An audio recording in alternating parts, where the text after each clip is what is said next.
Hello friend, नमस्कार। स्वागत है आप सभी का आपके अपने यूट्यूब चैनल पे। दोस्तों, उम्मीद करता हूँ कि आप सभी स्वस्थ होंगे, मस्त होंगे और आप लोगों की तैयारी अच्छे तरीके से चल रही होगी। दोस्तों, आरआरबी पीओ में के एग्ज़ाम में ज़्यादा दिन बचे नहीं हुए हैं, तो अब आप लोगों को प्रैक्टिस करते रहने होगा अच्छे से। तो चलिए दोस्तों, बिना किसी देरी के, बिना किसी बकवास के शुरुआत करते हैं। और आप लोग वीडियो को पॉज करिए और एक बार ईमानदारी के साथ खुद से बनाने की कोशिश करिए। और आप लोग जहाँ से प्रैक्टिस कर रहे हैं वहाँ से करते रहिए, कोई ज़रूरी नहीं है, क्योंकि मैं उतना पूरी पूरी वीडियो दे नहीं पाता हूँ। चलिए, इतना समय काफ़ी है। अब मेरी बारी है, मैं बनाता हूँ। आप लोग देखिए, समझिए, अप्रोच समझिए, अपने अपने उत्तर का मिलान करिए। जिनका जिनका बना हो, जिनका नहीं बना हो, वो लोग समझने की, सीखने की कोशिश करिए। मैं जो भी वीडियो देता हूँ बिगनर्स के लिए ही देता हूँ। 7 व्यक्ति HIJKLMN सप्ताह के विभिन्न दिनों में सोमवार से रविवार तक मॉल जा रहे हैं, लेकिन ज़रूरी नहीं इसी क्रम में हो। बिग पेज पजल है और सोमवार से स्टार्ट है। तो जैसे ही सोमवार से स्टार्ट है, हमारा काम होगा कि हम स्ट्रक्चर बनाएंगे।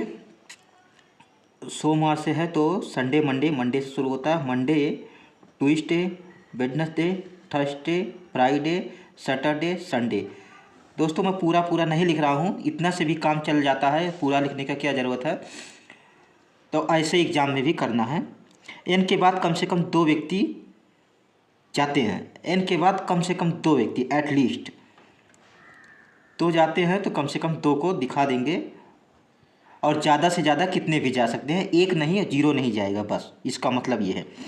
MN से 3 व्यक्ति पहले जाने वाले व्यक्ति के ठीक बाद जाता है। इसका मतलब क्या है? MN से 3 व्यक्ति पहले जाने वाले, 3 बीच का 2 का गैप आएगा और उसके ठीक बाद जाता है। तो इसका मतलब कि उसमें जो 2 का गैप रहेगा और उसके जाने वाले ठीक बाद, तो 1 का गैप करके ही दिखा देता हूँ, तो समझ में आएगा, कहने समझ नहीं आएगा।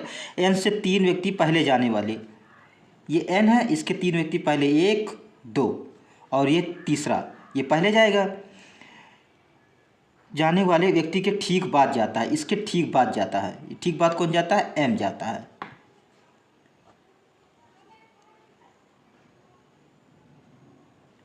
ठीक बाद जाता है, इसके ठीक बाद M जाता है। तो मतलब 1 का गैप आएगा और N के ऊपर रहेगा।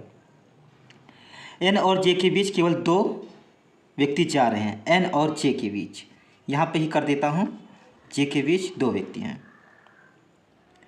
J से पहले जाने वाले व्यक्तियों की संख्या I के बाद जाने वाले व्यक्तियों की संख्या समान है। मतलब J और I का पेयर है। यहीं पर इसको कर देता हूँ और ऐसे लिख देता हूँ, पेयर। इसको साथ में नहीं दिया, ये पेयर लिखने के लिए मैंने डैश किया है। N और I के बीच जाने वाले व्यक्तियों की संख्या,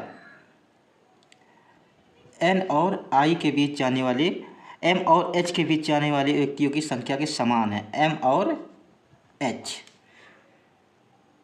L ना तो I और ना M के साथ, L I के साथ नहीं, L M के साथ नहीं जा रहा है।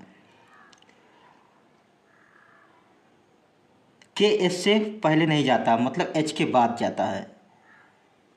H को यहाँ रखो, इसके बाद K। इतनी सी कंडीशन थी। अब इसको इसमें अप्लाई करना है और बनाना है। यहाँ पर कह रहा है N के बाद कम से कम 2 व्यक्ति जाएंगे। तो जब कम से कम 2 व्यक्ति जाएंगे तो हम यही मान लेते हैं। ये अप्रोच होती है, ये तरीका होता है दोस्तों बनाने का, पजल बनाने का ये तरीका। जब इसने कह दिया कि कम से कम 2 व्यक्ति ही रहेंगे, एटलीस्ट उसने बोला है कम से कम 2 व्यक्ति जाएंगे, तो हम पहले उसी को मानते हैं। उसके बाद 3-4 आगे बढ़ाएंगे, तो पहले उसी को मानते हैं और N के बाद 2 व्यक्ति को दिखाते हैं। ज़रूरत पड़ेगी तो पॉसिबिलिटी बनाएंगे। N से 1 छोड़ करके M चाहिए, 1 छोड़ा और M यहाँ पर आया। ये हो गया। I और J का पेयर है, N से 2 छोड़ करके J चाहिए। यहाँ पर कह रहा है ना, 2 नीचे हो नहीं पाएगा, 1 2 छोड़ा J यहाँ पर आ गया। J और I का पेयर है, J और I का पेयर है, तो J के ऊपर 1 है तो I के नीचे 1, ये हो गया। उसके बाद H के नीचे K है, H के नीचे K है। N और I के बीच जितने हैं, M और H के बीच उतने होने चाहिए। N और I के बीच कुछ भी नहीं है, तो M और H के बीच भी कुछ भी नहीं होगा। H के नीचे K चाहिए, तो K को यहाँ रखेंगे, H के नीचे K को यहाँ रखेंगे। एक कौन बचा हुआ है? L बचा हुआ है, L को यहाँ रखेंगे। L I के पास नहीं है, L M के पास नहीं है। देखिए, पहली ही पॉसिबिलिटी हमारी सही हो गई। इसको कहते हैं मिनिमम पॉसिबिलिटी। तो ये पहली ही पॉसिबिलिटी हमारी सही हो गई। इस तरीके से ये क्वेश्चन कुछ भी नहीं था, आरआरबी क्लर्क लेवल का क्वेश्चन था।